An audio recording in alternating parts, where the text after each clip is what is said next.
श्री अधिक मास महात्म्य अध्याय 26. उद्यापन विधी. भगवान विष्णूंनी लक्ष्मीला अधिक मास व्रताचा उद्यापन विधी सांगितला तो असा.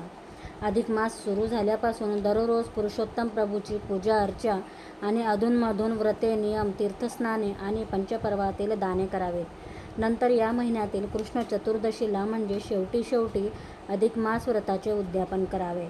त्या उद्यापनाच्या दिवशी भल्या पहाटेच उठून थंड पाणी प्यावे, यथाविधी स्नान करावे, धुतलेले वस्त्र नेसावे, ताजे पाणी, ताजी फुले आणि पूजा साहित्य चांगले घ्यावे.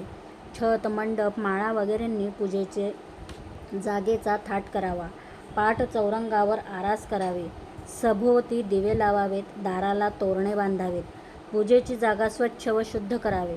पाट चौरंगावर नवे कापड मांडून त्यावर गहू व तांदळाची रास करावी.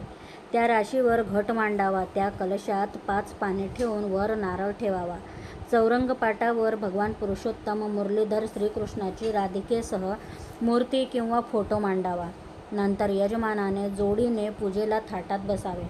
ब्राह्मणाकडून श्रीकलश, श्रीगणेश, राधिकेसह पुरुषोत्तम आणि अधिक मास व्रत पोथीची यथासांग पूजा सांगून घ्यावी.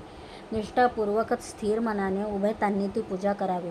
नंतर अधिक मास व्रत कहाणी किंवा पोथी वाचावी. मोठ्या पोथीतील एक अध्याय वाचावा किंवा श्रवण करावा. नंतर गोड पक्वान्नाचा किंवा पुरणाचा, धोंड्याचा किंवा मोदकांचा नैवेद्य दाखवून भगवान पुरुषोत्तमाला आरती ओवाळावी. मंत्राक्षदा वाहिल्यावर प्रार्थना करून जमलेल्या सर्व मंडळींना तीर्थप्रसाद द्यावा. त्यानंतर पूजा सांगणाऱ्या ब्राह्मणाला यथाशक्ती वस्त्र, भांडे, अन्नदान देऊन वर यथाशक्ती द्रव्य दक्षिणा द्यावी. त्यांना नमस्कार करावा. लक्ष्मी म्हणाली, भगवंता, चतुर्दशी तिथी ही पुरुषोत्तमाची आवडती तिथी आहे. त्या दिवशी ह्या अधिक मास व्रताचे उद्यापन करून सांगता करावी आणि नंतर दुसऱ्या दिवशी दर्श अमावस्येला त्याची उत्तर पूजा करून ब्राह्मणाला दान दक्षिणा द्यावी हे खरे. पण काही कारणाने ती श्रीकृष्ण चतुर्दशी जर उद्यापनासाठी साधणार नसेल, काही अडचण असेल, तर मग कोणत्या दिवशी हे उद्यापन करावे?